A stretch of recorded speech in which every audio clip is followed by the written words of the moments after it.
And away we go. It is the BCJ Podcast, presented by the Holy Grail, right here on BearcatJournal.com. We will be back Saturday, 3 o'clock, Holy Grail at the Banks. Watch party as the Bearcats go on the road to take on TCU. Join myself and Keegan. We will both be there in the flesh as Cincinnati tries to get another road win in the Big 12 Conference. Should be a good one. Saturday afternoon in Dallas, Bearcats at TCU, 3 o'clock. We will be at the Holy Grail. You guys were out in full force last Saturday as the Bearcats took on UCF. It would be great to see you all again this weekend. Hi, Dave. Hello. How you doing? Doing great. How was you were at the game last night? I was. How did Will like basketball games? Well, he likes it a lot. He was dancing around and was very into it. So we had a very good time. It's good. It's delightful to see. Kelsey was upset that you didn't get there early enough. She wanted to see Will. Yeah, well, it happens. Didn't get out of the house quickly. No, we did. It just takes a little bit of time to get there, and then when you're walking with a 4-year-old, it's not the quickest walk. Ooh, squirrel. To the game. So there actually was a squirrel that he chased for a little bit. Yeah. So yeah, I mean, we got there early, but not early enough to come down and say hello. I had one of the volleyball moms asked me this weekend something. We were talking about something, and she was like, "Do you have ADHD?" And I was like, "Have you met me?" Like, yes. Of course, yeah. I have ADHD. Mm-hmm. What kind of stupid question is that? Yeah, no, he loves it. We were just playing one-on-one, watching the SMU FAU game, and somehow his baskets all count for 2 and 3, and mine count for 1 and 2. It's weird how that works. Did Dan or Seamoss throw him a pass at any point in time last night? No, not we almost. But, no, we were able to come down into the big shot section after the game started. So he had his fill of pizza and macaroni and cheese and popcorn and ice cream, and so, but it was a good time. Kelsey was super impressed with the mac and cheese. She said the mac and cheese was fire. It seemed like it was good. I had a coney and some pizza and some ice cream, but yeah, the ice cream was a new addition too. When she came over at halftime, her and her friend that she was with each had a bowl of ice cream as well. I was like, dang. She's like, I ate more over there tonight than I have all season combined. So kudos to, Aramark, I guess, last night for the dining selection in the club area. Yeah. Is there going to be a lot of yelling in this podcast? No, I don't think so. I don't think so. I'm not upset about anything. Like, it's just, like, I mean, I say it like, obviously I care, and the BCJ mentions last night were quite entertaining, but someone was like, because I made the joke about, I mean, my whole thing about like spring practice starting March 4th was a joke, and someone was like, well, Dave doesn't even care about, I'm like, I saw that. I have a UC tattoo on my arm. I spend money to go to games. Like, I absolutely care. Am I more into football than basketball? Yeah. But like, to say that I'm not interested or don't care is quite a statement. Well, like I'm more of a basketball person than a football person. That doesn't mean I dislike football. It just means I grew up loving basketball. Like that's not you're allowed to have a favorite. Yeah, I mean, I've got. We don't need to get into all the If games. I had multiple kids, I would like one of them more than the other. Yeah. And if you say you don't, you're lying. Exactly. It might be you that I like more, Kelsey. I'm just saying I would have a favorite. Yeah. She just assumes if there was another one, I would like that one more than her. Yeah, it's probably not a bad assumption. Probably not a bad assumption, but I mean, we don't have that child, so I don't know for sure. No, I mean, I don't know. I mean, last night was, and we'll get into it, but I did some digging to try to maybe back this point up that we'll get into. But oh, buddy, like,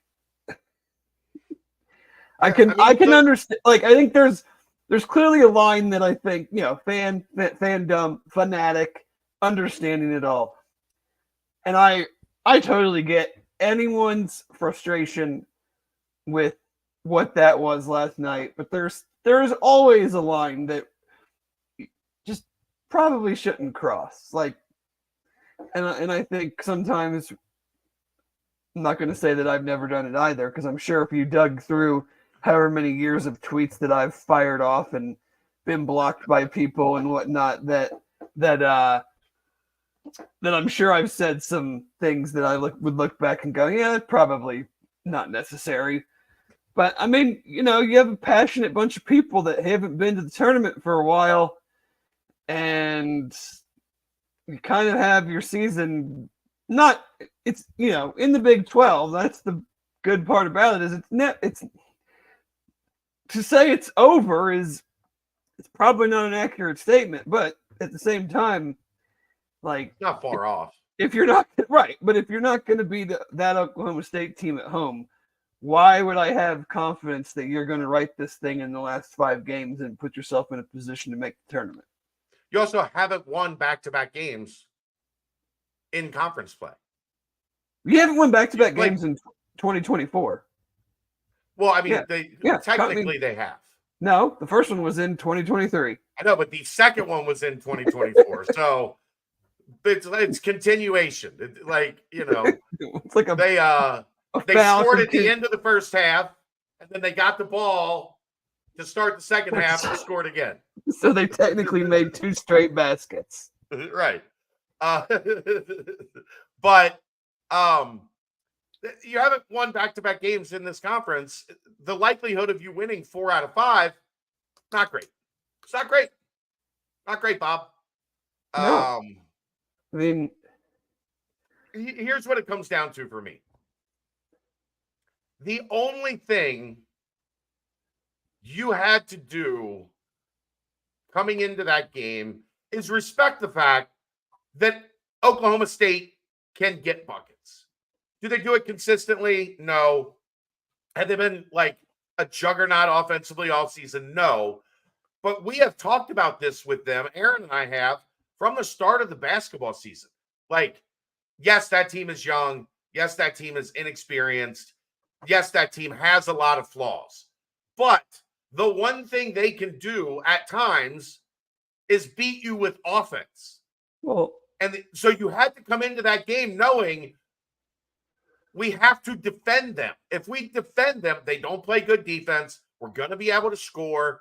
Like, you just can't get in a situation where you allow them to shoot 55%, 54%, whatever it was for the game, 50%, over 50% in each half. And they shit the bed. Their most recent game. So you don't have, it's not like you can go, well, they were good on offense. You didn't have to go back too far. Their most recent game, I think they scored 93 points and shot 59% against BYU, who is not they're not an elite, they're not a great defensive team, but like they're Ken Palm 55th. Like, that's not terrible. Right. So you didn't have to go 1 week back to find out that they can play some offense. And 4 days. You had to go 4 days back. You take it, and I'm sure this is probably an exaggeration. And someone can probably go, well, this one game back in 2000, whatever. But when you take into account that UC, now they were probably better than this, and because this is from today, post game. So UC was probably better than this, and Oklahoma State was probably worse. You take this into account. UC is 25th in adjusted defense on KenPom. Oklahoma State is 113th in offense. They had not won a road game all year. Mm-hmm. They hit 4 times prior to last night. They had shot over 50% for the season. All at home. BYU, all at home. BYU, obviously, the one we just discussed. The other 3, New Orleans, Oral Roberts, and South Carolina State, all 3 of which are 292nd or worse in adjusted defense in KenPom. Yeah. So when you take that into account and you add into our goals this year of going to the tournament, the circumstances of this being a home game, trying to build on the win against UCF, knowing that you've got to get this game if you want to realistically keep your tournament hopes alive outside of something drastic. And you come out and play defense like that, I don't know if it's an exaggeration to say that is the worst defensive performance that I can remember a UC team having when you take all of those things into consideration. Like, yes, they've gotten blown out by really good teams when they've been bad. Like, I'm sure somebody the first year in the Big East had an incredible offensive performance, but that UC team sucked. Like, we're talking about a team that wants to go to the tournament, not a team that's rebuilding against a team that was the worst team in the conference and had a not good offense and hadn't shot like this against anybody near the defensive ability of UC. So all of that together is, I'm just like, the level of unacceptable that is and how truly terrible that defense was is unlike anything I can really remember. Unacceptable, inexcusable, unforgivable. Any of the ins or uns, and whatever. Except embarrassing. I don't like that one because I didn't do anything, so it's not. I'm not embarrassed. I'm not embarrassed at all. Kelsey said she was embarrassed on the way home last night. She's like, that was embarrassing. Well, she said that was embarrassing. And for them, it was. For them, sure. Like, it literally, it's the one thing you couldn't do was underestimate their ability to score. And they did. They clearly did. And I'm interested, like, going forward, long term, how much of it is just not really fully understanding this league your first time through. Because I think it's easy to look at Oklahoma State, and I think they did it with West Virginia. And they just, okay, we get to take a breath. No, there are no breaths in this league. I understand what you're saying, but then the part of me wants to go, okay, one time, sure. Second time at home, I'm not buying that anymore. You've been in, you're one of like 8 teams that hasn't lost a game yet by 15 points or more this year. So it's hard for me to sit here and go, yeah, it's the first time. I'm not rationalizing it. Oh, I know, but I'm like, every game you've been in is close. So, you know, I think that actually in human nature, that's part of the problem, is that every game has been close. And you get to this one. Look, fans did it. You know why fans were pissed off? Because they overlooked Oklahoma State. They said, this is easy. We got this win.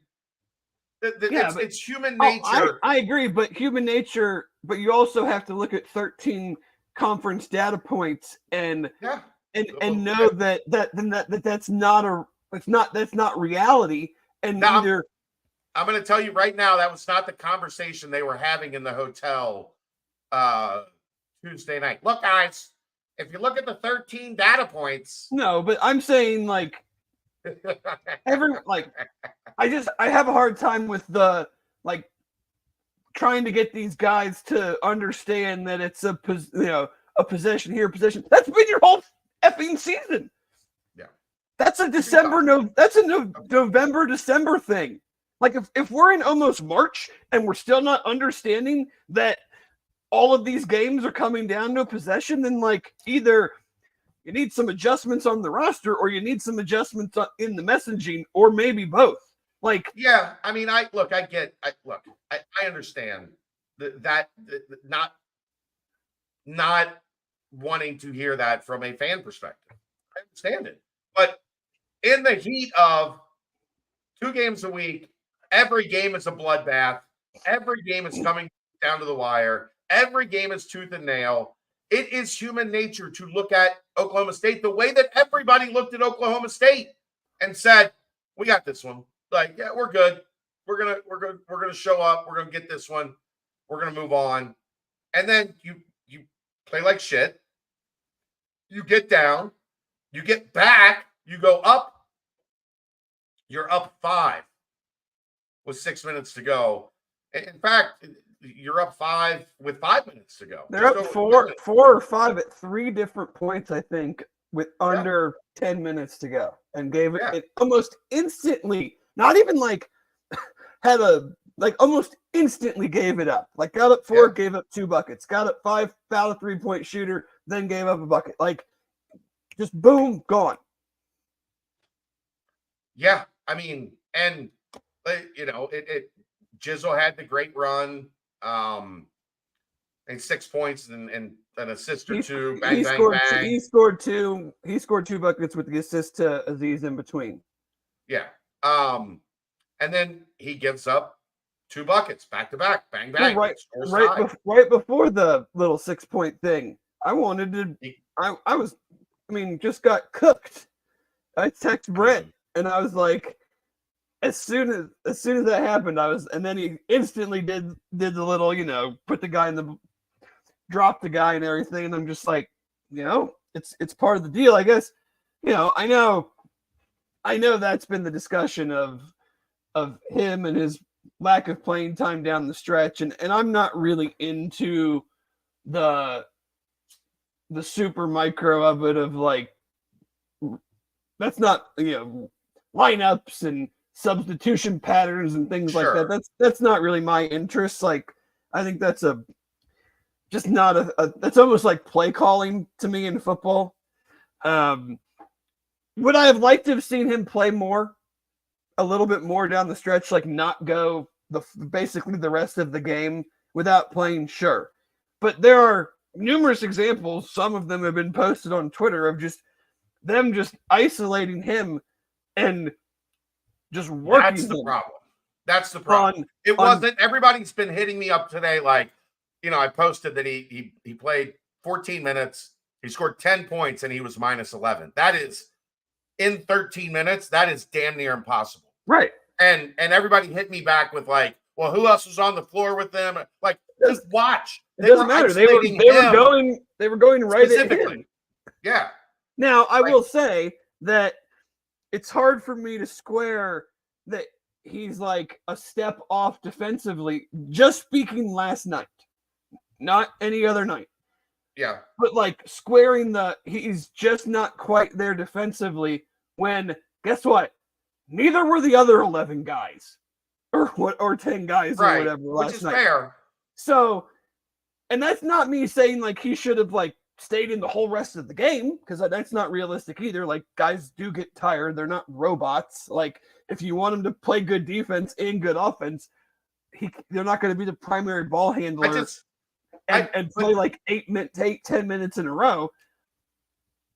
So but Dave, they scored on 11 of 14 possessions. I know. The final 6 minutes. Like, you wanted him in there for offense. Well, offense wasn't the problem. The offense was borderline elite. They scored 21 points on 14 possessions, 1.5 points per possession. Like, that is elite offense. If they had struggled to score, And it was one of those where like Oklahoma State just slowly walked them down in a game where, right, over the final 6 minutes, they scored 10 and Cincinnati scored 3. And you lost by 2 after having a 5-point lead, but neither team could really do shit. And Jizzle sat on the bench. right. Yeah, be pissed. Like, be furious if that's the case. Then I mean, I've seen some talk about, and I think Wes even might have mentioned it, about how Oklahoma State went small. I was keeping track of a 4-year-old, so I'm not like really totally dialed into the game. But like, what were we doing to combat that? And could that have been a spot where he could have played a little bit more with Day, like to try to? Sure, but all they were going to do was do the same thing that they had done every time he was on the floor. Sure. And isolate and go at him. Like, sure. My point, like the point of playing him with Day is to get more offense. Yeah. Outside of the 2 bad turnovers in the final 4 minutes from Dan and Seamas, they got everything they wanted over the final 8 minutes or whatever. For sure. I mean, they shot 50% themselves, so you don't lose a whole lot of games at home when you shoot 50%, and you've been I'll put it nicely, bad shooting team. Right. Most of these games, they've been under 40. Most of the season. From the floor. Yeah. So, I mean, it's, and I think when you have a loss like that against a team that, like we said, everybody fan-wise expected to win. I think everybody team-wise and even maybe fairly, and rightly or wrongly, maybe fairly easily.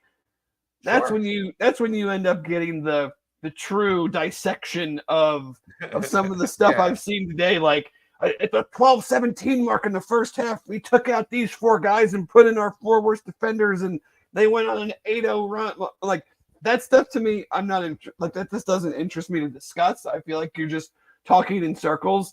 When it Dave, like when you do that, you're just saying like I want everybody, like I want these guys to play 40 minutes. Yeah. Like guys have to come out and get a breather. There has to be a break at some point in time in each half for guys to get rest. There has to be.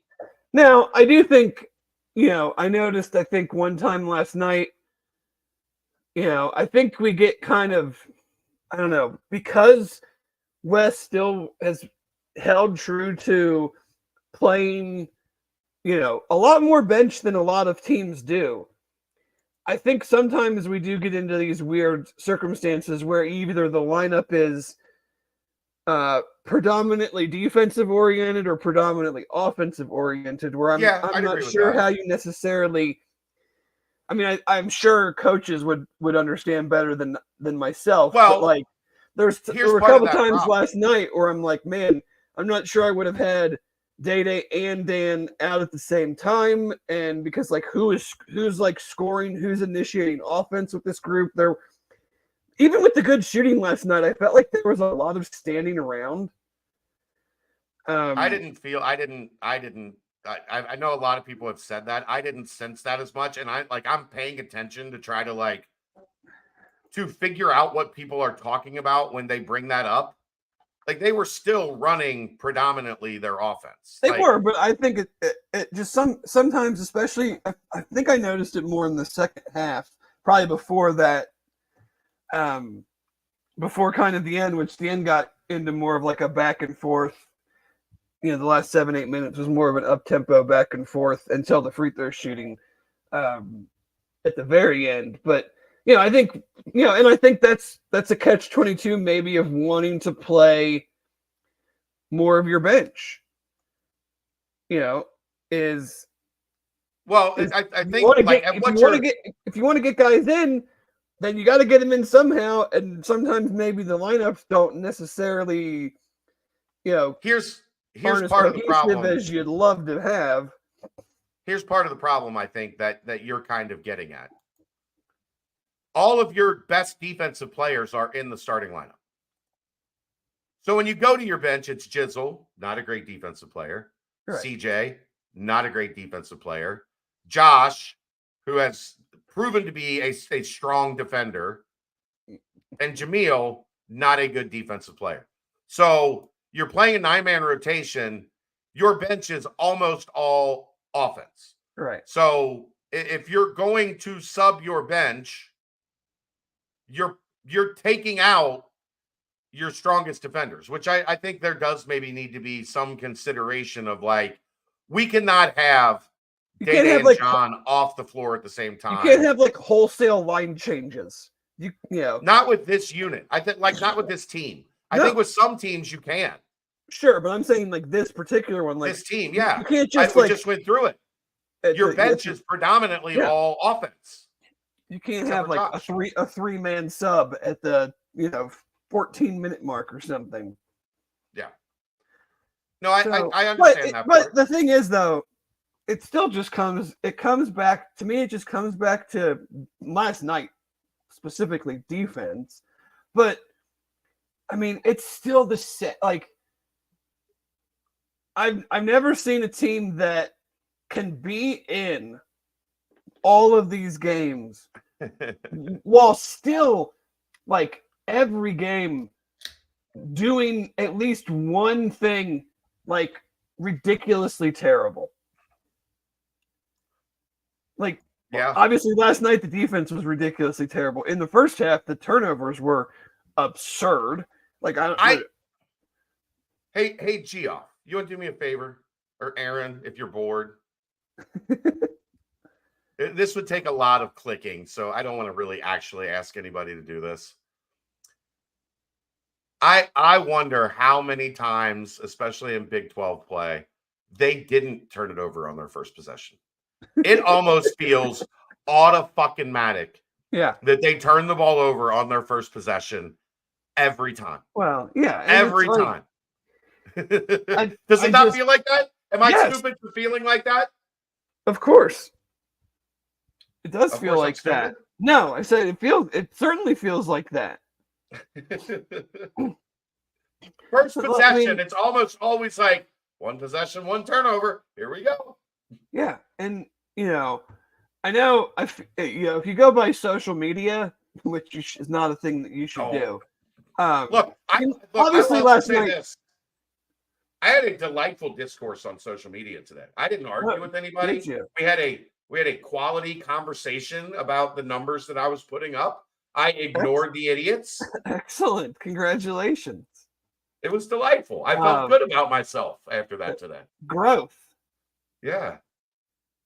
Dan obviously did not have a good game last night. I mean, he rebounded the ball well until the end of the game when we actually needed to get a damn defensive rebound and 2 possessions in a row. The thing we're supposed to be good at against a team that went small. 2 possessions in a row at the end of the game. We can't get a damn defensive rebound.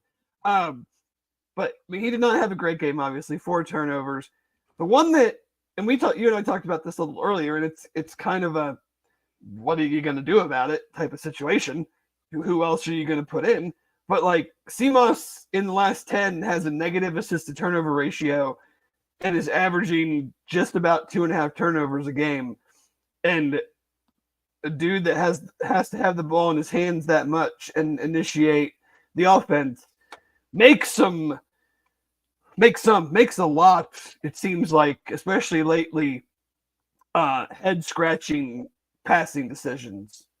Like, I'm not sure what the one he was trying to do in the throwing it 60 feet down the middle of the court. I mean, in those 10 games, 4 of them he has at least 3. Where Dan in those same 10 games is only averaging about 1.5 and has 4 games with none.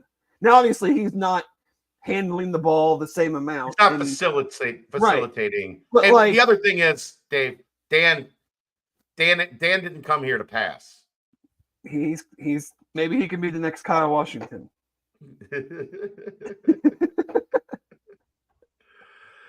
But yeah, I mean, if outside of Jizzle, Day, like the main guy handling the ball is Simas, and you can't really threaten him with bench time. No, but it's not. We've seen, especially in these close games, that's when these type of plays matter. Like, you're a good rebounding team. You're a good defensive team.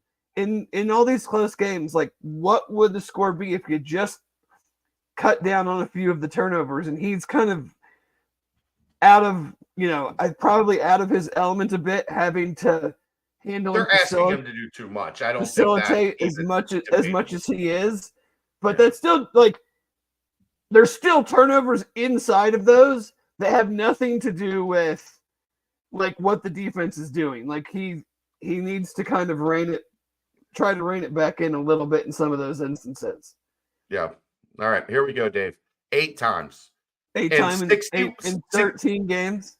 And 61.5% of the time in conference, they either turn the ball over on the first possession right away or miss a shot, get the offensive rebound, then turn it over. Thank you, Geoff. That's phenomenal statistical analysis. It was just something that hit me last night, like, first possession of the game, turnover. I'm like, this happens. I feel like every game I'm like, 1 possession, 1 turnover. Yeah. Yeah. And there was a point, I think their first 6 points were off turnovers, where Cincinnati could have been up 13-0. They weren't getting anything offensively at the beginning of the game, except for taking turnovers and going and putting it in the basket. Then did you hear the offensive rebounding stat, Dave? I don't think so. How many offensive rebounds do you think Oklahoma State had last night? Yeah. 10. 6. That's it? Only 6. Yeah. Felt like how many a points? lot more. Well, I'll tell you why it felt like a lot more, Dave. How many points do you think they had off of those 6 offensive rebounds? 14. 12. So 2 points per offensive rebound. That will catch your attention and make it feel like there were 15. When they scored 12 points off of 6 offensive rebounds. It goes back to, I don't know if it was last week or the week before, when we talked about, I think it was probably after the Houston game, when we talked about truly closing out a possession. Yeah. And they certainly struggle on that at times. Well, I mean, they held them to 6 offensive rebounds. That's phenomenal. Well, it's not phenomenal because they shot 56%, 54%. Right. Like, how many misses did they? What was their? Right. There weren't a whole lot of misses. What was their offensive rebounding percentage? Right. Let's see what they missed 24 shots. They got 6 of them. Offensive, so it's a 25%. 25% is pretty good. Like, that's solid. Yeah, and then they had 100% points off. Yeah. Bobby, this is kind of what I was getting to with when you get to an Oklahoma State, your mind just naturally says, okay, we can breathe. Bobby says, the Big 12 podcast I've watched on YouTube, they spoke about how the grind of the Big 12 can affect teams. Their question was how the new teams will handle it. I think it's getting to us. I think in situations where you hit, and let's be honest here, Cincinnati's probably benefited from this in a couple games. Let's not kid ourselves. There have probably been a couple teams that have gotten to Cincinnati and thought, this is we can take our foot off the gas a little bit. Let's keep it real. But Cincinnati's in a position where there are only really 2 of those teams, West Virginia and Oklahoma State. And I think mentally, when you're going through the meat grinder that is this conference, you get to those games. And while you don't necessarily take your foot off the gas, you naturally think, playing West Virginia, playing Oklahoma State, we're not going to have to be as perfect as we are going to Fall Allen Fieldhouse, playing Iowa State at home. Like, there's mentally, you feel like in those games, to win this game, we're going to have to be really damn good tonight. And I think it's human nature, like I said. I'm not excusing it. I'm not saying it's right. Maybe it's the coach's fault for not making them understand. But I also think there's some human nature to it that when you get to Oklahoma State, your brain says, we can win, but we're not going to have to be perfect. Yeah. And when your mind goes there, guess what? You're in trouble. You're in trouble. There's certainly human nature. At the same time, there needs to be an understanding that even though we look at them as a team that we should beat at home, every time we've stepped on the floor, outside of the second half against Iowa State, maybe every game still didn't lose that game by double digits. No, they should have. Every game has been a fight to pretty much the end. So even though our human nature says that this one might not be that way, our experience tells us that it probably will, or we need to treat it as if it will to make sure that it is not. And I think that's where I have the problem with the not understanding that the game. Let me. If you're in year 3, if we're in year 3 in the Big 12 and this is still happening, I am with you 1,000%. I am saying in year 1, I think there is still a learning curve, especially on that front, that the bad teams are still pretty damn good. They're not good. They're not top of the league good, but they are, if you don't play really well, we are going to beat you. There is. And I don't disagree with that at all. My point is just, I would hope to see some growth within a season. Like we are, like our individual guys getting better. Like I think, is Jizzle still not great on defense? Yes. Is he way better than he was? I think so. Sure, absolutely. Has Josh Reed become like a fairly good plus defender that can be relied on? Yes, I think so. Guys are making individual growth steps, and the team is making some steps at times. It's a lot of 2 steps forward, 1 step back, or vice versa. Sure. But we are still seeing a lot of the same issues, even against the bad teams that we were blowing out. The turnover thing has been a thing all year. Right. And I just want to see more. And yes, is playing in the Big 12 maybe stunting some of that? If you were playing in a different league, would you see a bigger span from November, December to now? Maybe, probably. But I don't want to be in a different league. I want to be tested in this league and get guys that can win in this league. But I feel like I'm still seeing, like, kind of like I talked about, these are November, December comments. I'm still seeing too much of, like, this is November, December stuff, guys. Like, regardless of human nature or not, that defensive performance was a fucking Tuesday night Wofford don't give a shit defensive performance. Like, right. And when your season is literally on the line, like, it's because it can't happen. I don't give a crap if it's coaching, if it's players, if they're not listening, if the message is bad. Like, the reasons behind it do not matter. If you are going to talk to me about being a tournament team, then that does not happen to tournament teams at home in that type of game. All bubble teams have bad losses.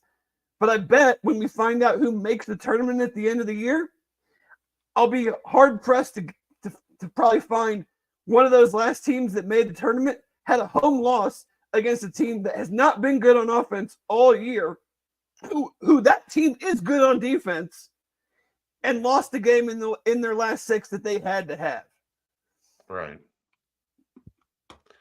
I understand all of that. I'm just telling you, like, I in watching sports for as long as I've watched sports, I've seen this shit a lot.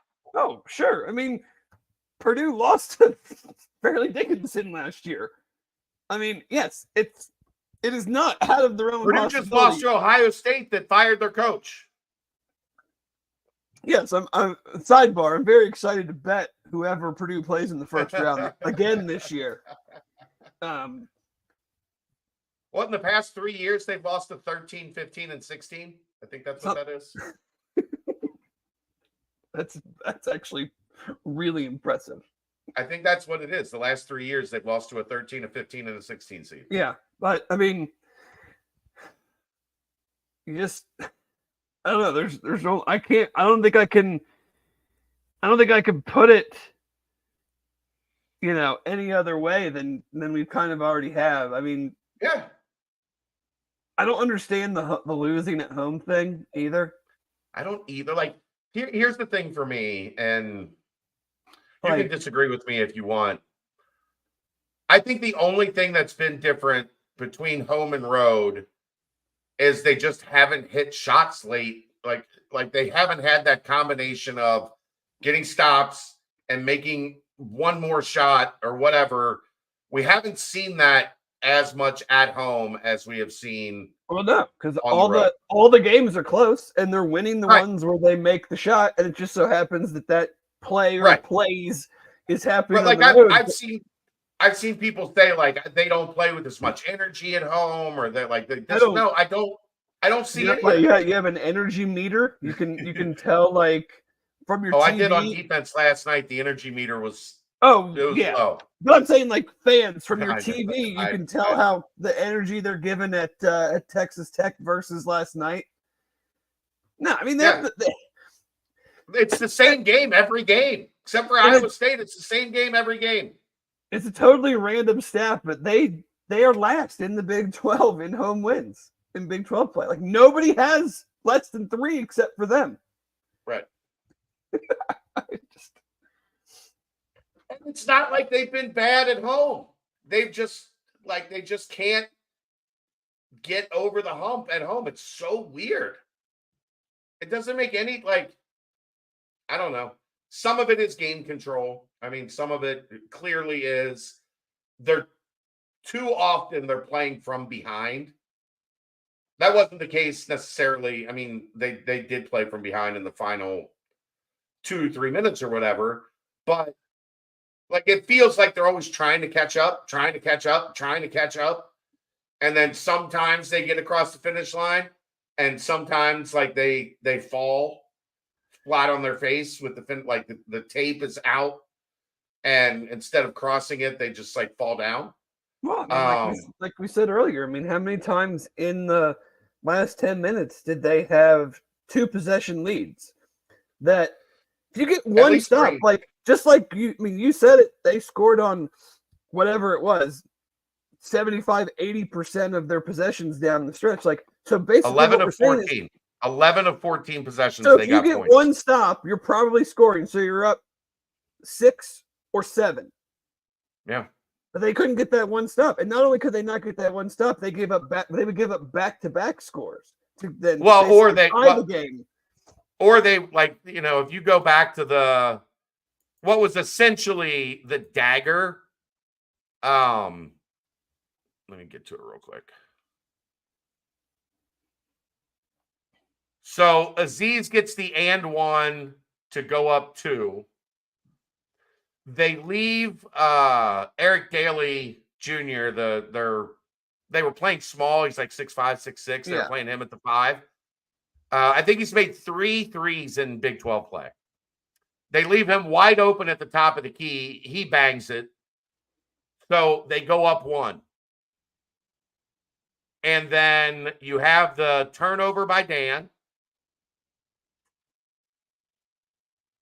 They miss, get an offensive rebound, hit a 3. Now they're up 4. And then they foul. You get the CMOS turnover, and they foul, and it goes from 4 to 6. So in a minute and a half, you went from having a 2-point lead to being down 6. Yeah. Because you had your only 2 of your only 3 empty trips in that entire stretch. But what happened? 3, and 2 free throws. You score 0 points. They have 3 possessions. You have 2. You score 0 points. They score 8. Well, Eric Daly has taken 5 threes in his last 10 Big 12 games and made 3 of them. Yeah, exactly. And I would guess almost all of them were of that variety where there's just nobody. Yeah, Aziz was below the free throw line. Everybody's crowded in, get a rebound, it squirts out, you kick it out. They hit the one in the corner too, right? Hit the one in the corner that was kind of just like that. Like there was nobody around him because everybody's fighting for the rebound that you don't get. And that's that wasn't a second chance one. Daly was just he was like and then pinned under the basket and was and that's the luck of the bounce sometimes, and I get that, but there certainly wasn't, they didn't lose the game last night because of that. They lost the game because in the first half they didn't have any interest in taking care of the ball, and for the whole game they didn't have any interest in guarding anybody. Sure, but Dave, they also went from up 2 to down 6 in a minute and a half in the last 3 minutes of the game. Oh, yeah. And guess what? You got a minute and a half to make up 6 points. Good luck. Well, yeah, especially when you haven't stopped the other team from scoring. Right? So, and also, Oklahoma State's the worst free throw shooting team in the Big 12. And they go, 13 for 13 in the second half? Yeah, it was free throw defense sucked, Dave. But here's the thing about that. What's Wes teaching these guys on how to defend free throws? You know how you get confidence from the free throw line? When you're not missing from the field. Right, when you're shooting 57%. Maybe they're a bad free throw shooting team in all the other games because they can't make any shots period in the flow of the game. So it's a good point. It's a good point. Yeah, what's the old don't let them get hot. Well, you let them get hot. Look, free throw defense has got to improve. It's been a problem all year. Teams have shot well above their free throw percentage against Cincinnati most of the season.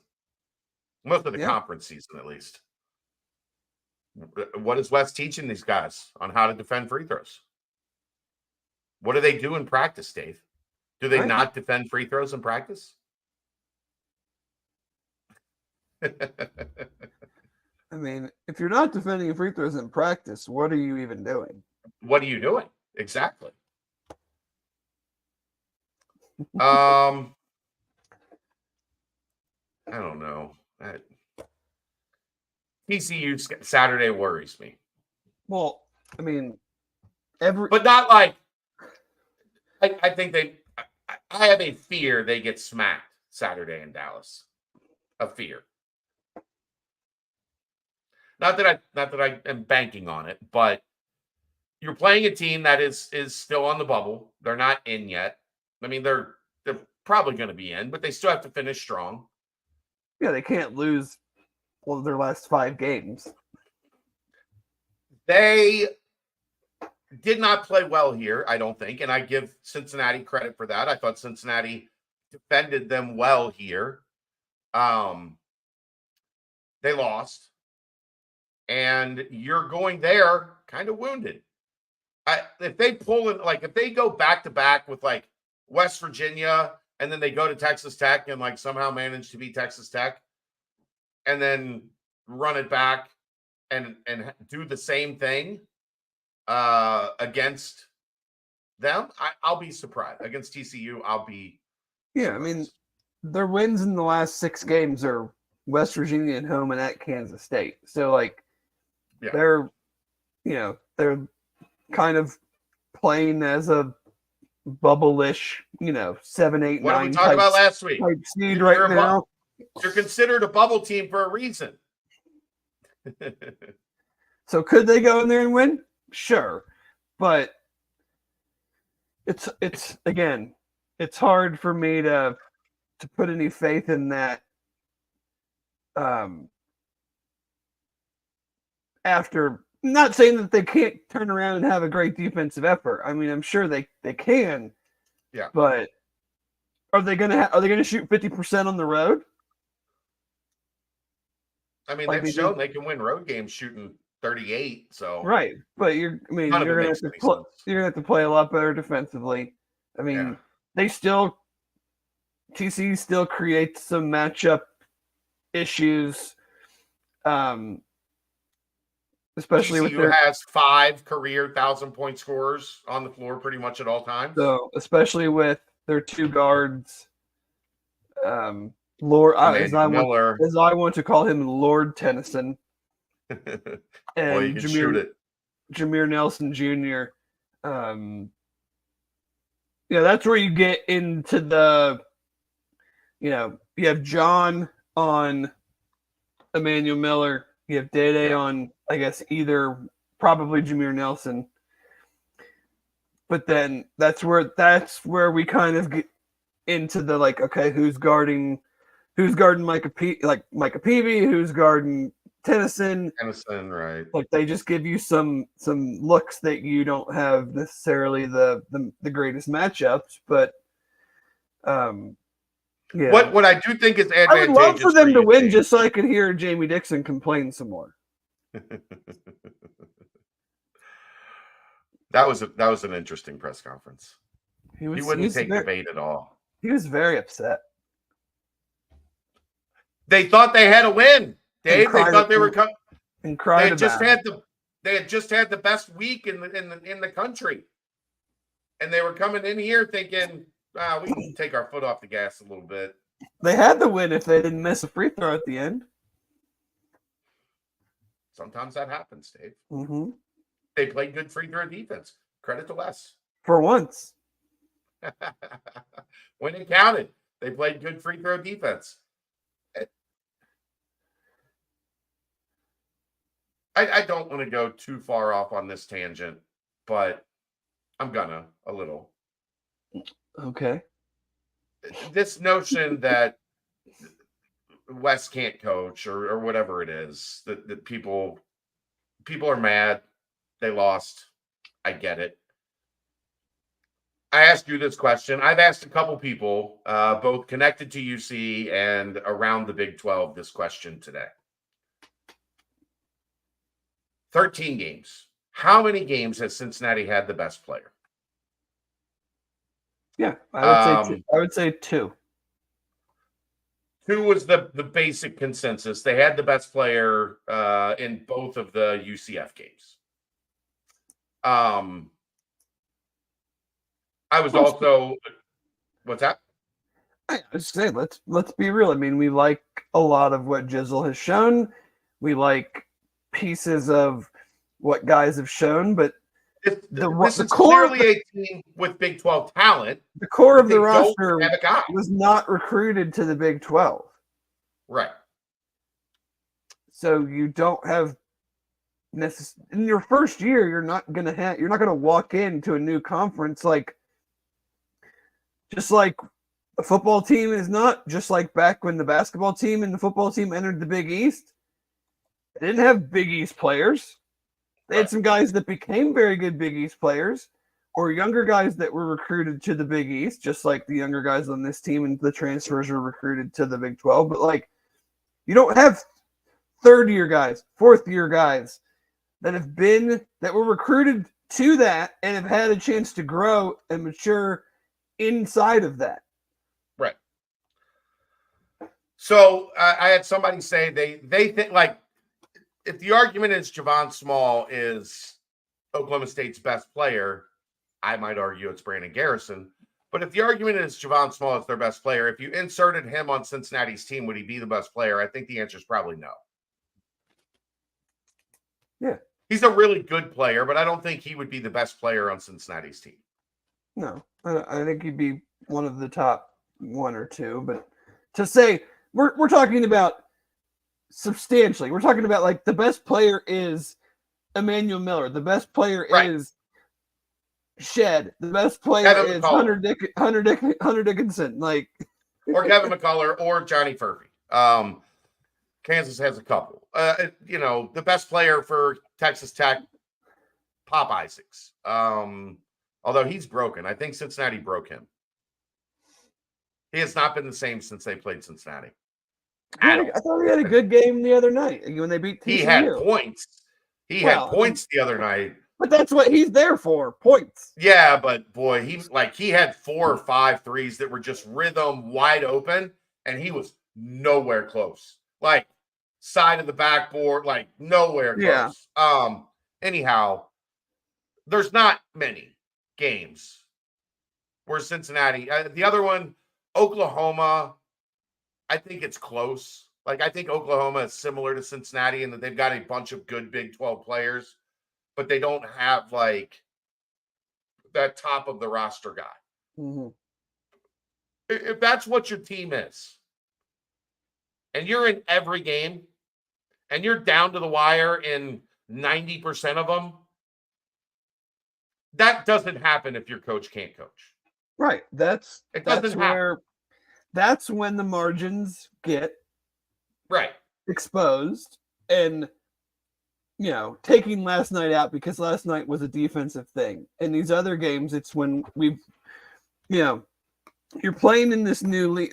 I think to me that is the frustrating part of this season in Big 12 play specifically is if we were outgunned and we were playing awesome and coming up short in these games, I'd be like, these dudes are they're playing so good, but they're just not there.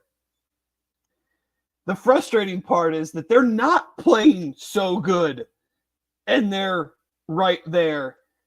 And so you're wanting more. You're like, going back to the shooting conversations we've had, is like, you don't have to be awesome. Just don't be dreadful. So yeah. it leaves you wanting more in that regard. Is like, sometimes you can understand, like, yeah, these guys are busting their ass and shooting 50% and diving on the floor and getting rebounds, but like we're just not as talented. Like, and that's why we're coming up short. You know what my favorite part about this take is, Dave? What's that? Is that somehow you probably actually would feel better about all of this if they lost to Kansas by 22 and Houston came in here and beat them by 17. I mean, I wouldn't personally because I hate losing. And I would no. The losing, they still lost. They lost those games. Yeah, but that would tell me I'd be like, man, we're pretty far away. This year tells me we're not that far away, but we just don't have that dude that in these games when we don't shoot great, who's that guy that can equalize that, and who's your Jaron Cumberland, who's your Sean Kilpat, like who are those type of guys where it's like, yeah, everything around you tonight is not going great and we're shooting in the 40s, but this guy is capable of microwaving the game in the last couple minutes and we steal a win. We have not, like, where are the win steals? Like where are the times when it's, when I'm sure there's been some. Stole Texas Tech. Yeah, I mean, but in so many close games, you would think there would be more. Like if you had that guy, you would have more instances of we got the bucket, we got fouled, whatever the case may be. That's, I think, where we're coming up short, and where the frustration is like you're in these close games and you're doing things that good teams don't do. Like good teams don't play. Like you played that kind of defense last night, you shouldn't have been in the game. You should have been blown out, right? You have the turnovers that they've had in some of these games. You shouldn't be in the game. You shoot 17% from three and take 21 or 25 attempts and shoot in the low 40s or even in the 30s. Like you shouldn't be in the games. But yet there they are. So it's like, That's where, to me, the frustration lies, is that you are right there, but you're, and the other teams are obviously having a huge say in the matter, but like, we're just not having that growth, having that guy that can step in and go, I'm kind of going to take over here. I'm going to settle everything down. And whether it's me scoring or someone else scoring because I'm facilitating, like we just don't have that guy right now that in those crunch times that you can lean on. Yeah. And until that is located, you're going to be in this position. But I think the good thing is, Dave, at least now, like, there's an understanding at the end of year one that you don't have that guy. Yeah, you either see someone that you think can develop into that guy, and I'm not sure I see that. I see like, and granted, I don't want to cast anybody's lot well before me. We saw Justin Jennifer basically contributed nothing for 3 years and then was really, really good his senior year. But like, do we see that? You kind of see the alpha, you see the main guy kind of right away, don't you?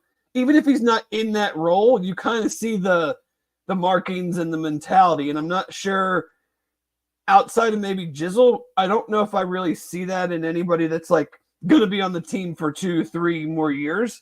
So I think you see it some from Dan, but you don't see it consistently enough yet, which I still see Dan as more of a really, really good compliment to somebody. I think I would say this, and I will make an argument against myself in a second. I would say if Dan is able to continue the progress he made from last year to this year is insane. Oh yeah. If he makes another jump next year, he can be that guy. But you know what's hard about that, Dave? You know what we knew about Sean Kilpatrick his first season? What was Mick's line? He can score 10 falling out of bed. Right. And he could. Like, that wasn't a bullshit line. That was very true. You know what we saw about Gary and Jake in their freshman seasons? They were all conference top of the roster type guys. Right. You know what we saw in Jaron his freshman season? He was a bad motherfucker. Yeah. So you know pretty early. Right. That's what I mean. Like, they're not getting 30 minutes a game, but in the 10 minutes or whatever they're getting as freshmen, like, you can tell they're not out of place and they have that ability, that mentality inside of them. Yes. The only guy on the roster right now that is looking like that is Jizzle. Now, he has a deficiency that he has to improve, especially for the way that this team wants to defend. He's got to get better guarding ball screens. He's got to get better working through the crowd, because a lot of times he just kind of gives up. Yeah, I mean, he's got the quickness. I just feel like it shouldn't be hard for him to just jump it and just be inside of that. You're so much quicker than the guy coming to set the screen more times than not. Like, just force your way above it. And he's just not. He's running into the screen. Like, that is a problem, especially the way they want to play defense. It's a problem. So, I mean, I think going forward, like, now we don't have that dude. We have to go get that dude. Period. Like, have to go find him somewhere, somehow, some way in the offseason, because ultimately, like, if everything, and who the fuck knows in the transfer portal era what the offseason is going to look like. No, there was a point in time last year where, and I don't know that I've ever said this before, and I hope I don't get in trouble saying it. There was a point in time at the beginning of last offseason where Landers Nolly told everyone, I'm coming back. And then changed his mind. And that happens. That is Mike Adams-Woods. Wes went and met with him in Syracuse, sat down with him and his family. I am coming back. And a week later, he was in the portal. So, guess what? Yeah. You never know. Like, you never know. Because, things change. Situations change. I don't fault either of those guys for, ultimately exploring what they felt was best for them. More power to them. But they also, at one point, told the coaching staff they would be back. And they did not come back. So to pretend like we know any of what's going to happen in this offseason is lying to you. Lying to you. But back on point, if the majority of this roster stays intact, and they can go find somebody that kind of fits that role that we're talking about, the lot of this team changes drastically. If Jizzle becomes that guy next year, he looks actually quite a bit better than Lipsy looked last year for Iowa State. Yeah. In their freshman seasons. And now Lipsy's one of the top 3 point guards in this league. Running the best or second best team, however you want to look at it. Like, it's projecting forward. I think the good news is I feel that this is a Big 12 roster. And I feel that there's a chance that a large part of this core, a good chance a large part of this core is back. You're going to have some spots to work with. I am not going to count on freshmen, guys. No. I'm not.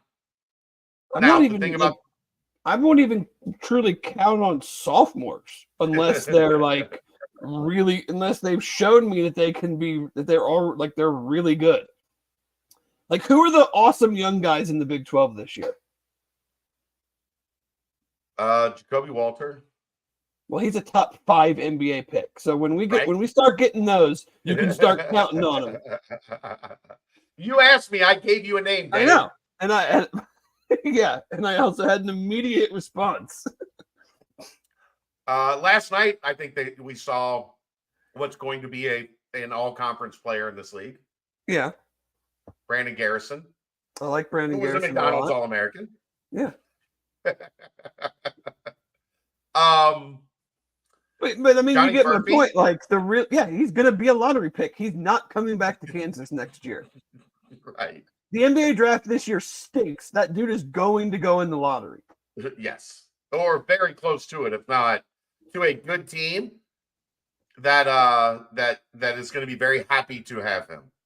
But my point is clear. Like, all the best players outside of Taman, however you say his first name, he's a sophomore, right? Yeah, he's a sophomore. Yeah. Everybody else is like seniors or grad transfers. Yeah. It's an old league.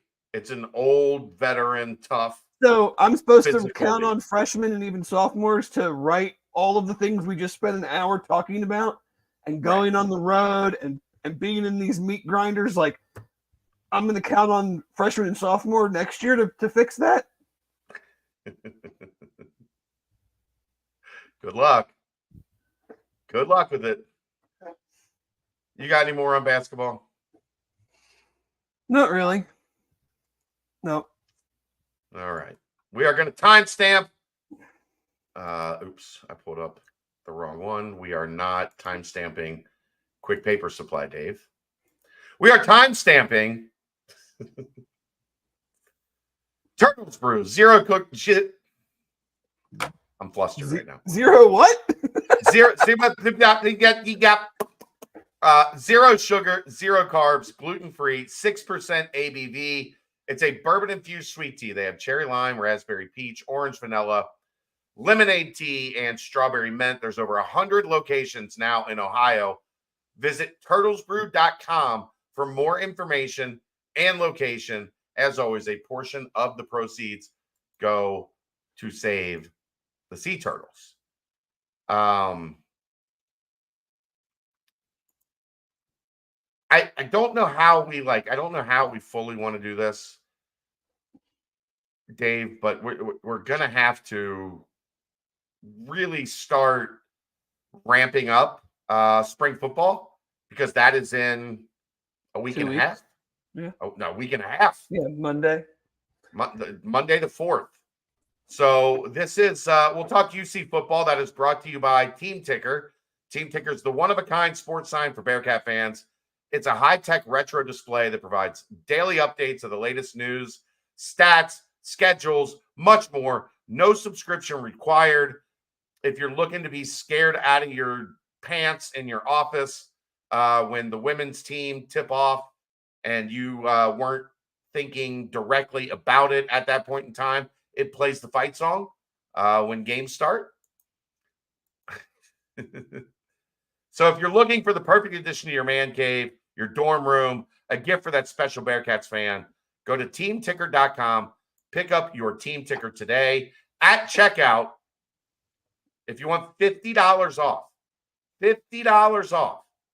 at checkout, use promo code BCJ.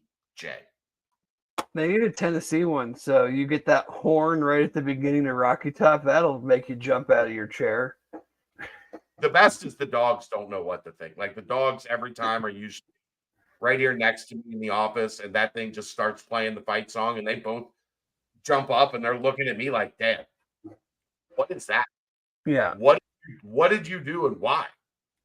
Yeah. They don't bark at it. Before we switch to football, I do want to say that I've been trying to get Brett to come on my brother and mine's trip to Reno for the first and second round of the tournament. So last night I sent him a text, just Reno. And he sends me a picture of Zach Edey.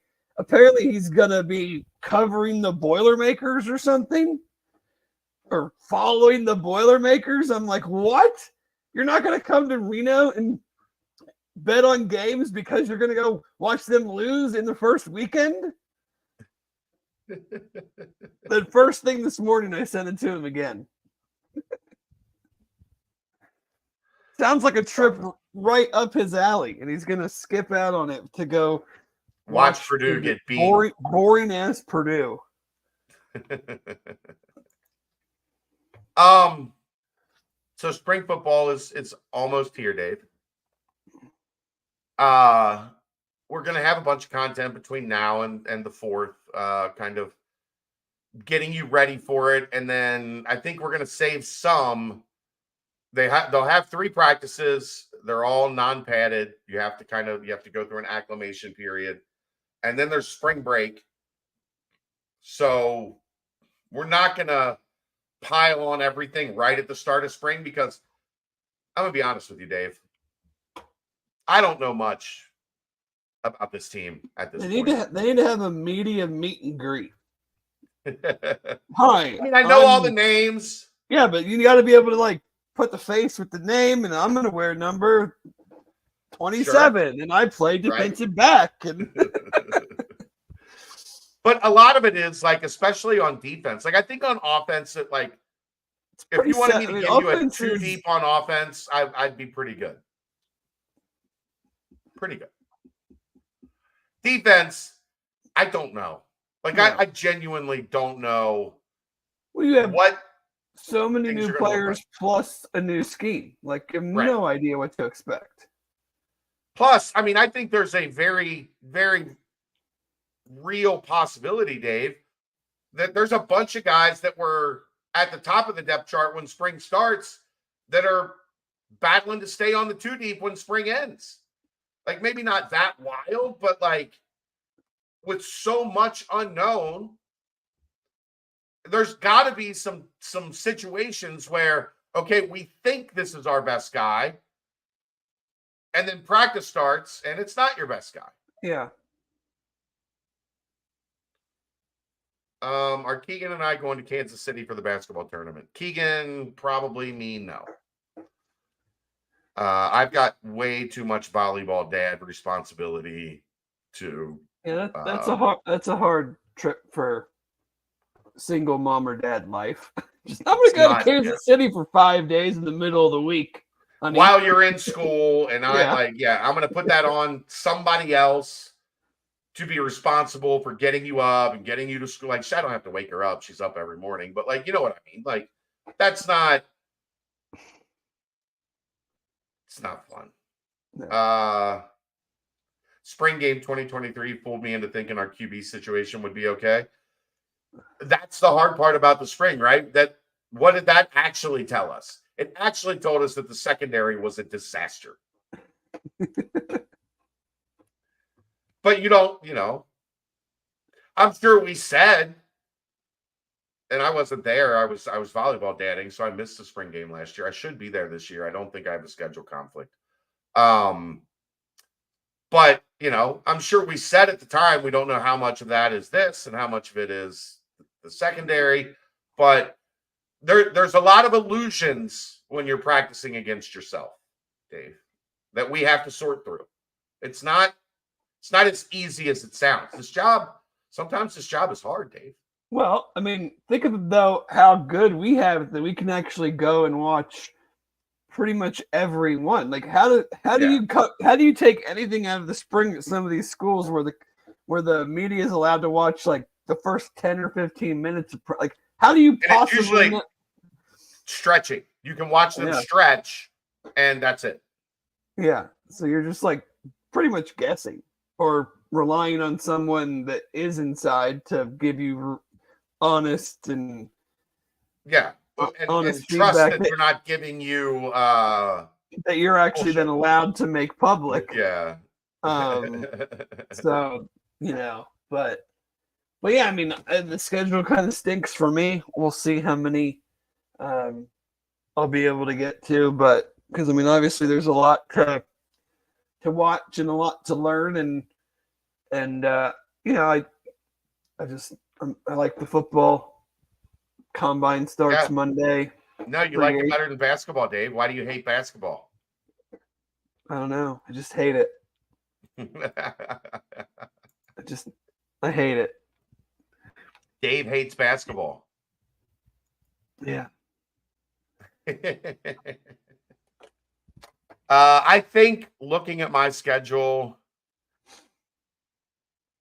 I should be there for most everything. There's a couple days I have radio, but it's 3 to 6. So I'd be able to go to spring practice and then still do radio. And maybe you'll get some spring football talk on ESPN 1530 on those days that I was at practice and we don't have a lot to talk about in March in this town because the 2 local basketball teams are not going to be playing in the NCAA tournament, more likely than not. I know one that's not. The other's very likely not to be either. Yeah. Did you hear that last night? Hear what? Sean Miller. I did not hear it. I saw some conversation around it, but I do not know what he actually said or what his actual gripe was about. I mean, I think it was about him getting a technical, right? It wasn't really about the foul calls. It was more about the technical. He got a technical middle of the first half-ish, whatever, and went on a rant about, look, I know there's a pecking order in the Big East, and I know I'm not in that top tier of guy. I haven't made a Final Four, and I haven't made a national championship. I haven't won a national championship. Shut up. Like, you were at Arizona for a decade plus, bro. You don't get to hide behind like, oh, I don't get the Rick Pitino treatment or the Danny Hurley treatment because I'm poor little old Sean Miller that's just just an up and comer, just a young buck here in this college coaching game. Shut the fuck up. What are we doing? Well, I guess he doesn't have his assistants buying their necessary players to put him in that top tier. All I know is I've got Xavier fans that have told me for a year and a half now, almost 2 years now, that he's the top 5, top 10 coach in the country. But the Big East refs don't respect him because he shit the bed at Arizona. Come on, man. What did he get a T for last night? I guess being out of the coach's box or something along those lines, because he was talking about, sure, I'll go over there and I'll be down on one knee and I won't move and I won't da-da-da-da-da. But you better make sure that those guys are held to the same standard as poor little old me, because nobody in the Big East, the officials don't respect me because my resume isn't as good as some of these other guys. Oh my God. What are we doing? It's not your resume. It's the logo on your pullover.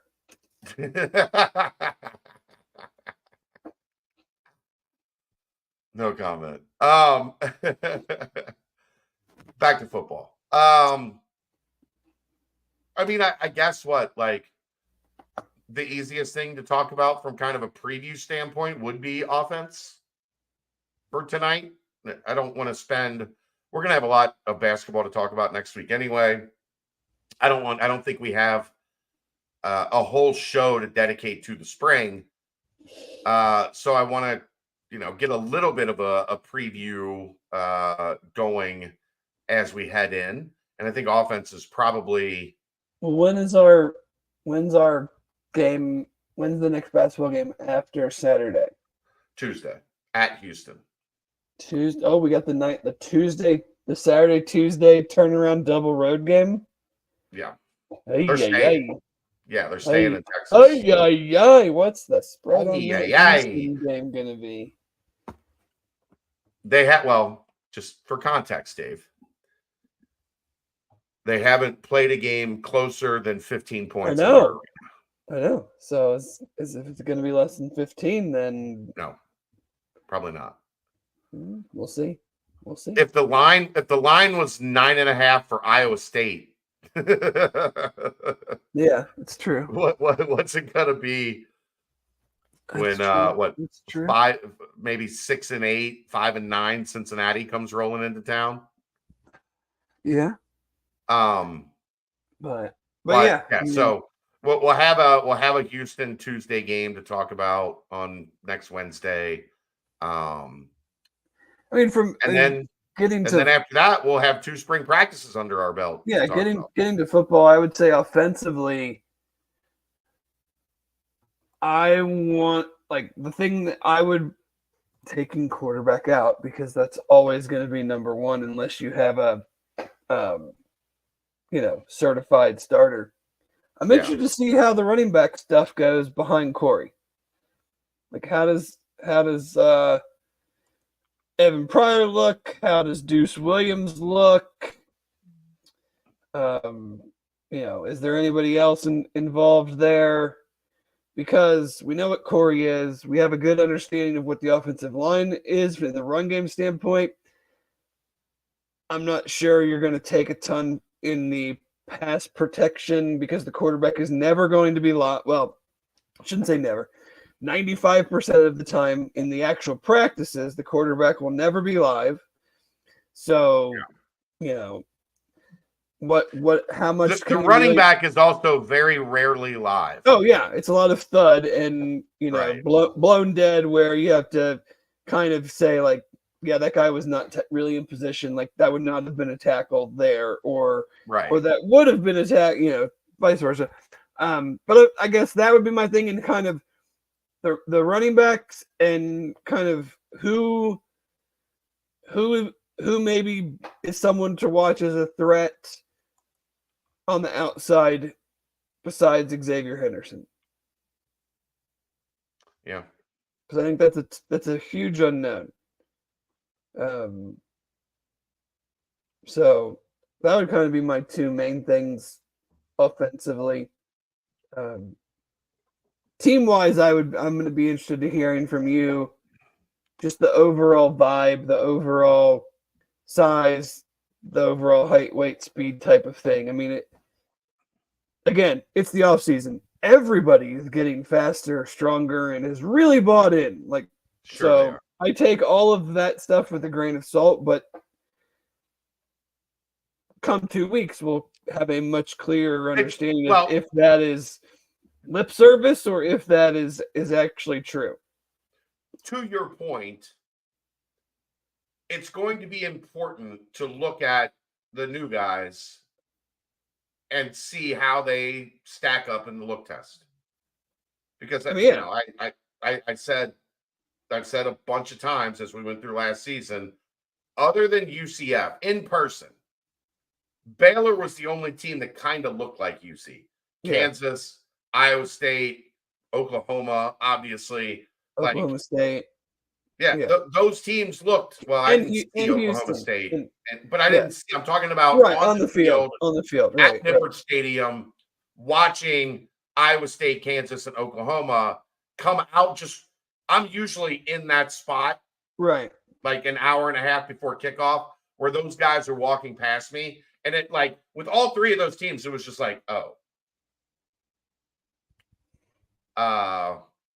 they look different. I don't cover a lot of dudes who look like that here. I think this transfer class, would I have liked a couple more truly game breakers, whether they were on offense or defense? Sure. But I think at first blush, without seeing them with I pads want to on, see. I agree. I think but I want to see it. they've raised the floor of the roster. Now, how much is certainly yet to be determined. Right. But because you do have some guys, whether it be Varner at Wisconsin, the DN / linebacker from West Virginia, you do have some guys that have done some things and so I want to see how they transition into their roles, how they look, how just especially on the defensive side of the ball. I mean, outside of the power players up front and Jack Dingle, that was a small defense last year. Yep. So how is that adjusted for this year? And it was also not a very fast defense. So can you get bigger and faster at the same time? Generally easier said than done. Just saying. So, Generally. I mean, we've talked about the ways that this team can be a bowl team. Offensively, I'm not as concerned. I mean, I think the offensive line needs to be bigger, better, especially on the edges. But they've proven they can run the ball. Xavier Henderson's proven he can get open. Do we have other guys that can do the same? And do you have a quarterback that, whoever the quarterback is, can take care of the ball better? I think that's how the offense finds success. The defense, I think, clearly has way more question marks. What do you want to either see or hear about Brendan Sorsby from me as we go through? That he's not throwing the ball to the other team. Fair. Because in the spring, does he come? I mean, if he's going to be the starter, what's his command of the offense at this stage in his time at UC? I mean, certainly not going to be as good as it is come the fall, but just, I mean, I kind of know enough from watching some stuff that he did at Indiana. It's more so just how does he handle, what is practice 1 compared to practice 15? How does he handle a new system, a new receiving core? How quickly does that growth start happening? If he has a bad practice, what does the next practice look like? Yeah. Kind of stuff like that. If he has a great practice, what does the next practice look like? I think both of those are equally important, right? Yeah. You want to see him be able to bounce back from a bad day, and you want to make sure that he doesn't just have a good day and then I'm gonna take tomorrow off. I think both of those things are critical. Yeah, you got to stack days, and it's going to be, we get excited for the spring because we haven't played football for 3 months, but it's very hard. Right. It's very hard for me to make any hard line comments one way or the other based off of it as well.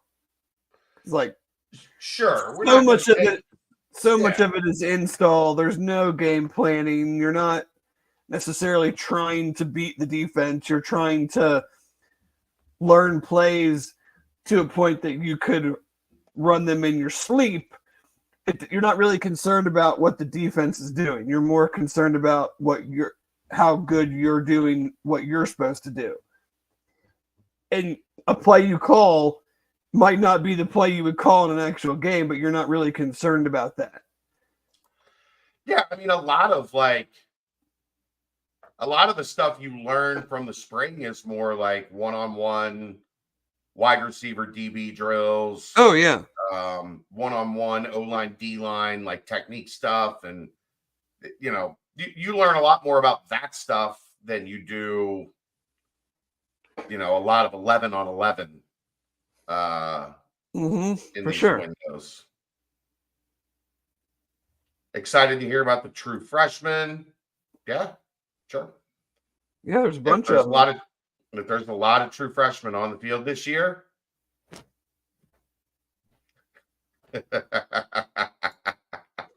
Don't even. Dave I'm says, interested to "Nah, see. I'm fam. interested to see No, them no. in spring practice, and then I'll put it nicely. I don't care the rest of the season. Hopefully, there's a couple. Like they could use. I'm sure from a depth standpoint, they could use 2 or 3, 4 of these guys to like be in a position to be on the 2 deep and help out. Yeah. I'm not saying start. I'm not saying play a significant role. I'm saying like be on the 2 deep and be guys that you don't feel terrible about if somebody goes down that they have to go in the game.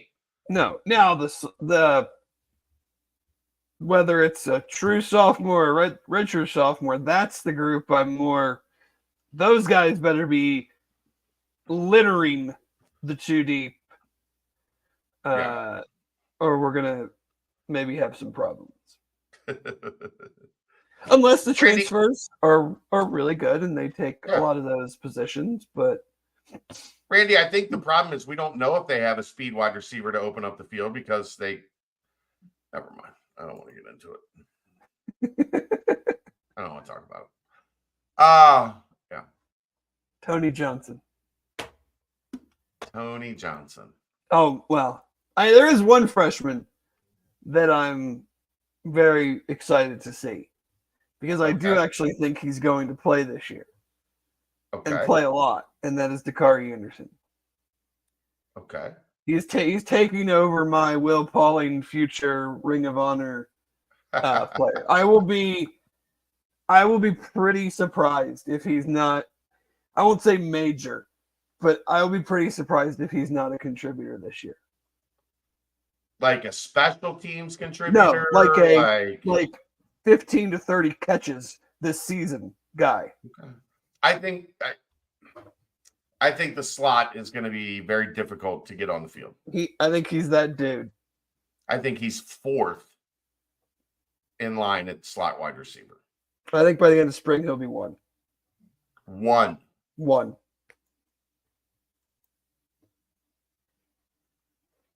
Okay.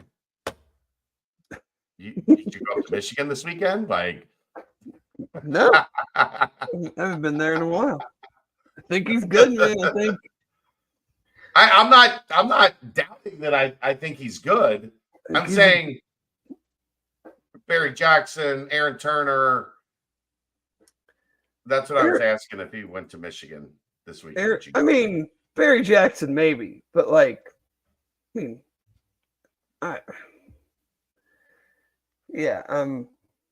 he's gonna have to jump 3 guys. They brought in a transfer in the slot. They have Aaron Turner and they have Barry Jackson. Factual, he's going to have to jump 3 guys. And look, they still have the star of spring last season, Leslie Ando, in the slot. Well, just wait till you have Nico on again, and then call me after he tells you how great he is. Okay. Do we need to call somebody? No, it's legal in Ohio now. Dave's fine.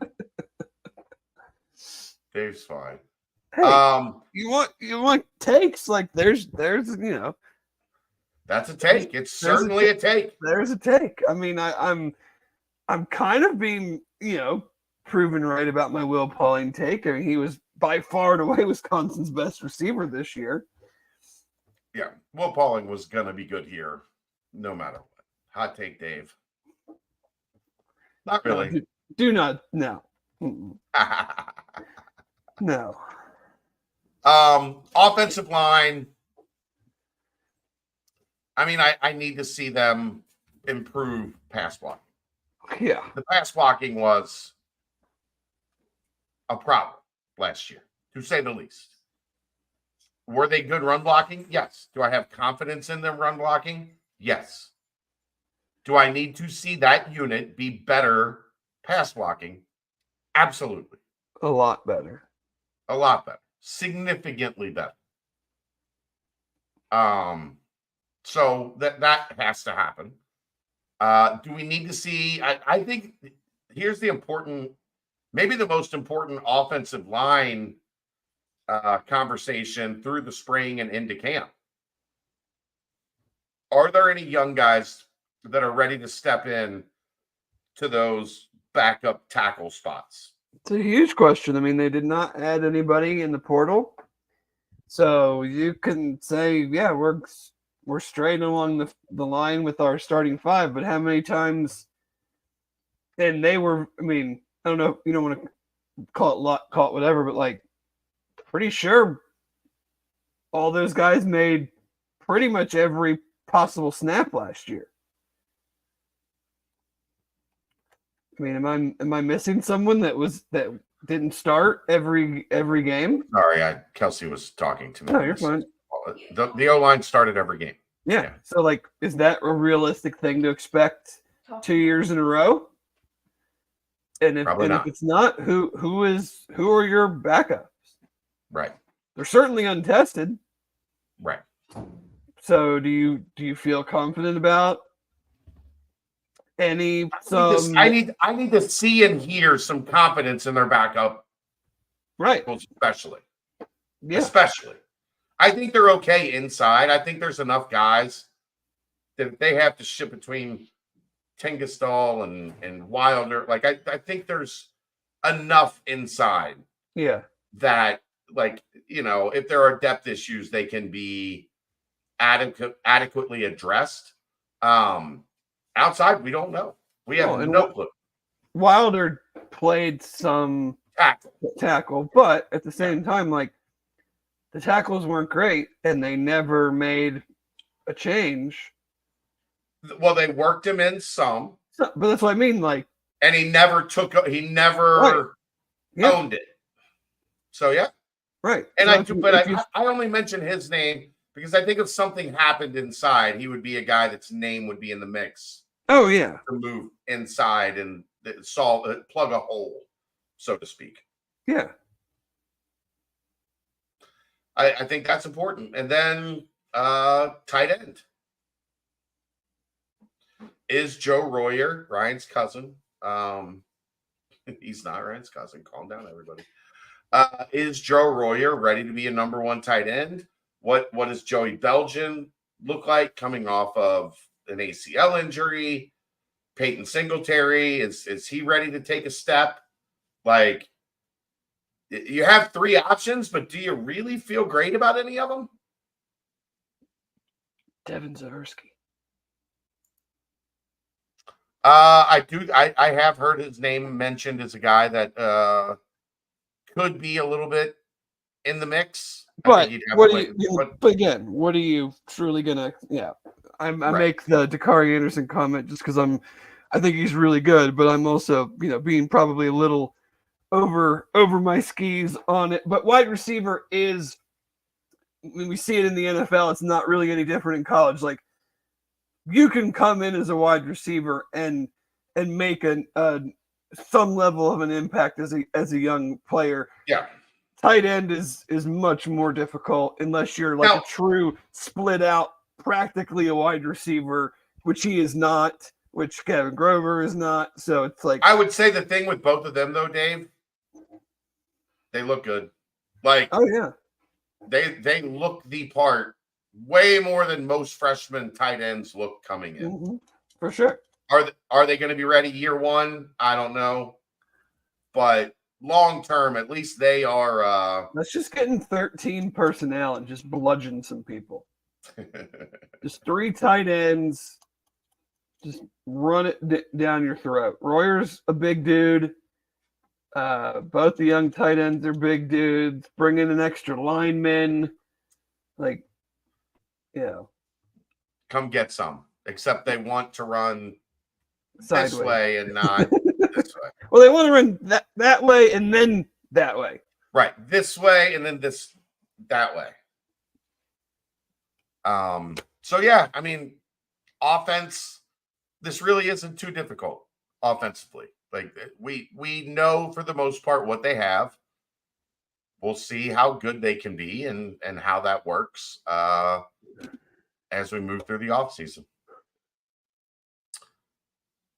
They need to look at their pass protection. Yeah, that's why we said the number one thing they need to do to show us is can they pass protect? Because you don't get a great look at in the spring. But if it's No. bad, you certainly get it. If it's bad, you're Right. going to know.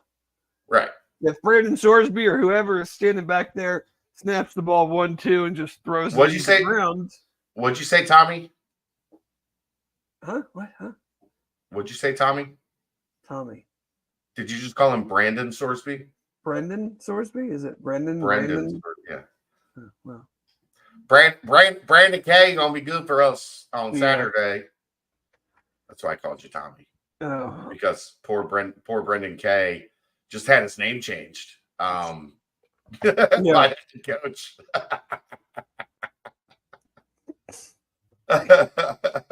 Surprised he knew half the guys' names. He just I'll tell you what, old 8 there. Old number 8. Old number 14. Old 14, he can get out there, can he? Did I just hear a 9? Did you just drop a 9er? 9er? You're calling from a walkie-talkie. Tommy, I love it. Yeah. So, it's the focus is going to be on the defense, but it's still the offense has to improve drastically if this team is going to have a chance. Like, they just weren't good enough last year on offense, really at any point in time. Oh, they were pretty good week 1. Yeah. That was exciting. They were really good in the first half of the Pitt game. Yeah. Mm-hmm. Yep. That's about all I got. That's about all they had too. Right. So yeah, everybody's going to be focused on the defense, and I think the offense is going to kind of get glossed over. The defense because it's totally new. New, right? Offense because, like we just talked about, like we kind of know what the offense is going to look like. So there's less overall unknown. Yeah, I mean, seven out of the 11 starting positions are already well decided. And the other 4 are, we have an idea. We have a good idea. So, yeah. But there you go. That's talking offense as we get ready to start spring practice. It's crazy how the cycle just never relents. It's always something. No. Did you see that they might actually be changing the calendar? Which one? The football calendar? Yeah, like signing day will move up 2 weeks with a potential summer signing day. I want a summer sign. They need a summer signing day. But what now has become the big signing day, the 3rd week of December, to the signing day would be the week of the conference championship game. So you get that out of the way before the portal opens up. Okay. Either way you do, I mean, I've been one of kick it further back and have something in the summer or right before the season starts, where if a kid wants to sign before or whatever. But where it is now, just you can't have those two things going on at the same time. And right. you can't move the portal because classes are involved. So moving it up 2 weeks at least then breaks up the 2 versus having them going on continuously. So would there be 3? I didn't read the article. It didn't say in like the headlines that. Good research, Dave. Nicole, I appreciate the effort. Yeah, pay me to do that research all day, and I will do that research all day. I don't need you to do it all day. I just need you to do it if you're going to bring it up on the podcast. The article came out in the middle of the workday. I just read the headline. I also saw that the NCAA has now banned the decorating of the hotel room on official visits. So let's be clear. Which I made a joke about them really figuring out the important stuff. But this point is why you and I are in agreement that the NCAA will never go away. The coaches, athletic departments, whoever, schools don't want to do this. they don't want to do it, so they make the Right. NCAA do it, and then the NCAA looks like the bad guy for doing it. Right. Exactly right. Because they have to buy the hotel room the night before to make sure that it is empty, Yeah. so they can decorate it and get all the cookie cakes and the pictures and everything. And they don't want to do it. They also have to have somebody on staff, Dave, that just goes around on visit weekends decorating hotel rooms. Oh yeah. With like fucking Taylor Swift came to town. Yeah, like a writer on their concert band. Like, I want only blue M&Ms and medium chicken wings and 18 white hand towels that have never been like, yeah. But I just made a joke that it was like, oh, I'm glad to see they're really tackling the important stuff, which is partly true. It's like, you guys are focused on this of all the things. It's not that they're focused on it. It's that the coaches all came to the conclusion that we don't want to do this. We don't want to do photo shoots for kids that we have there's no chance this kid's ever coming to our school, and we have to do a photo shoot with it. Here's my thing, though, on all those, on the decorating of the rooms and the photo, no one's making you do it. Right. But you like, I don't want to hear, on, Dave, well, everybody else is doing it. Well, then so if you don't want to do it, don't do it. You're gonna take the chance of an impressionable. That's gonna be the reason the kid doesn't come to your school because they're 17, Dave. They do dumb shit all the time. Think about all the dumb shit you did at 17. I crossed UC off my list because I didn't get a cookie cake. You would be petty enough to do that. I asked for green M&Ms, and those assholes gave me blue, and they're off. I'm out. On their colors are blue, and their biggest rival is green. But damn it, I wanted green. Right. Boy. Which, I mean, all that stuff was silly anyway. But it is. People don't, I think, and I didn't really think about that either. Like the whole, like, the room needs to be empty the day before. Because what if I just feel like not checking out of my room? I'm supposed to be out at 11 a.m., but I just don't feel like it. And then housekeeping can't clean the room, and then the kid's room doesn't have a cookie cake in it, and all hell breaks loose. We just lost our star quarterback recruit. What's the now you have to do it? You have to just give them all the stuff in the lobby? I don't know. I think I actually read a couple articles on this today. You're muted.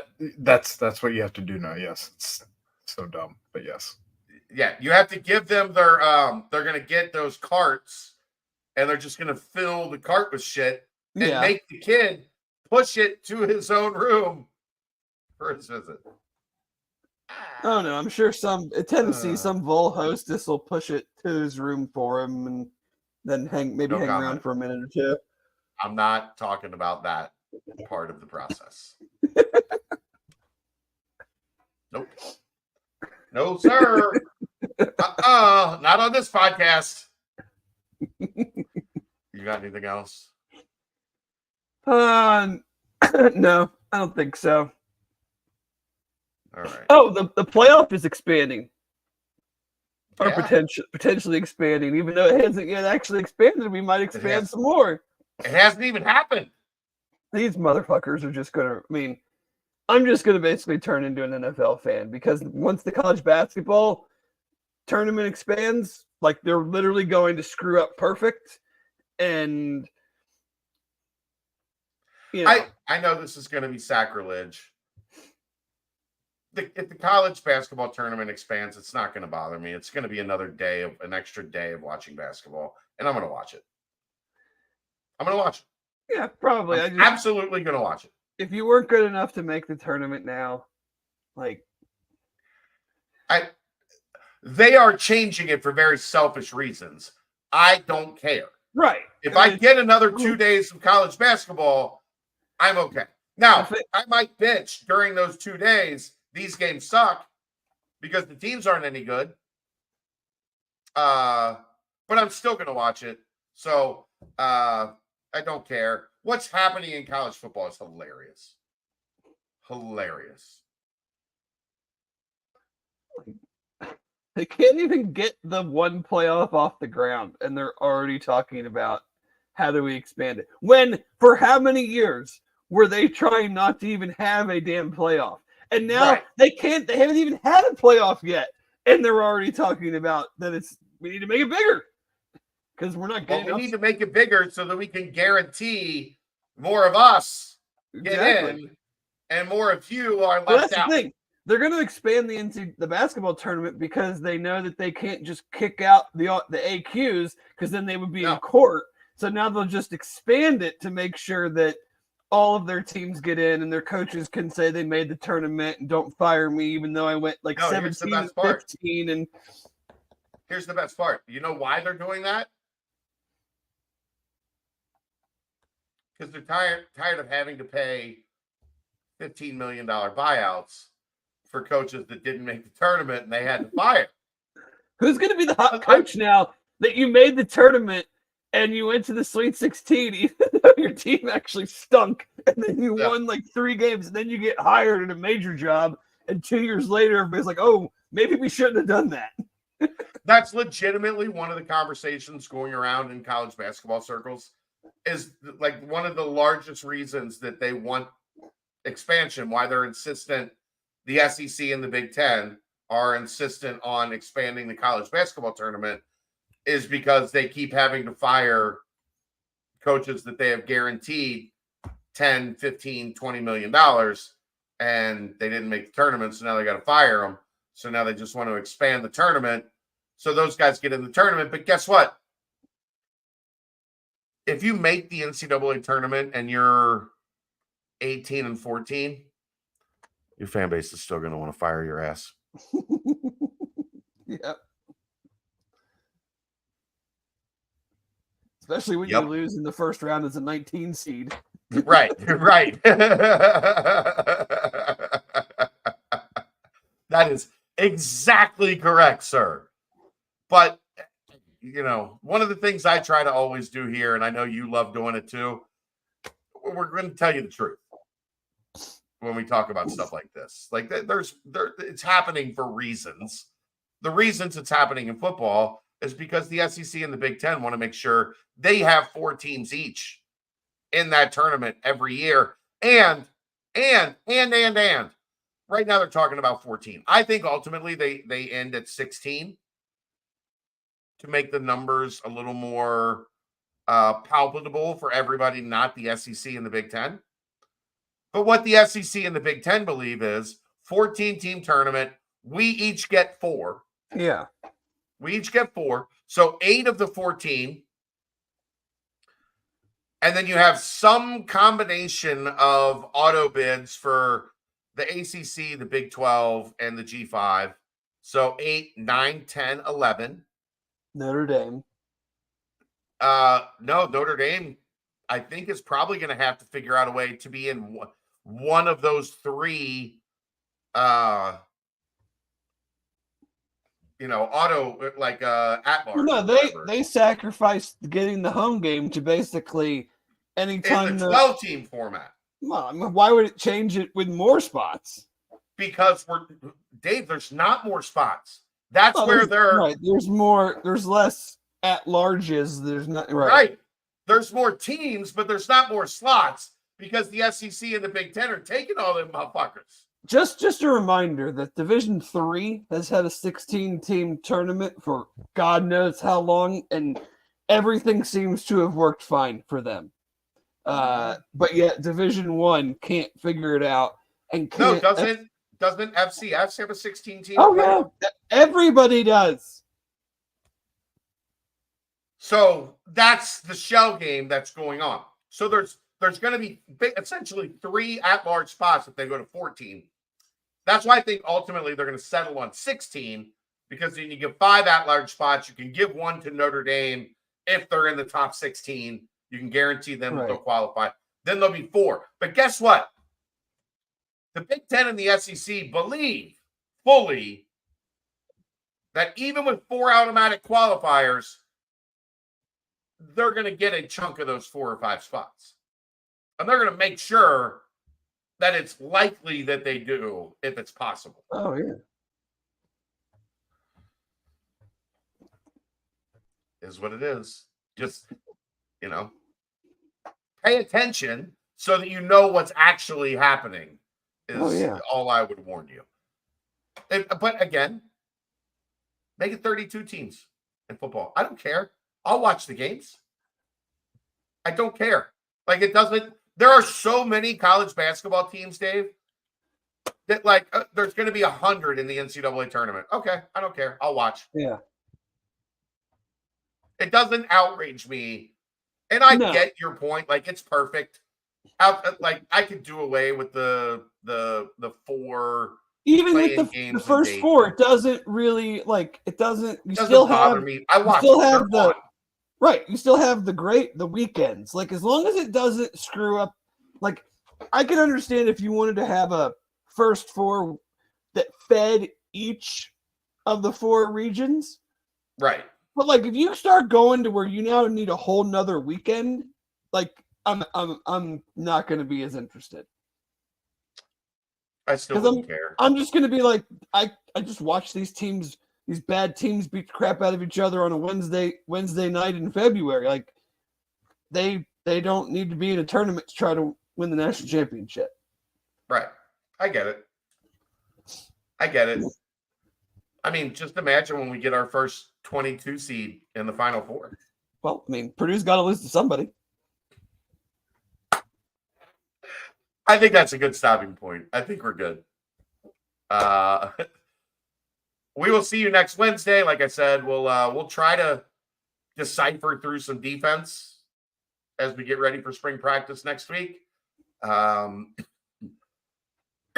we will talk TCU and Houston. Oof. Yeesh. I don't feel great. That's the BCJ podcast. We will see you Saturday to see the Bearcats and the Horned Frogs get at it, get after it, whatever, in Dallas. 3:00 at the Holy Grail. I'll be there. Keegan will be there. You never know. Dave might even show up. We'll see you next time. That's the BCJ podcast, brought to you by the Holy Grail, right here on BearcatJournal.com.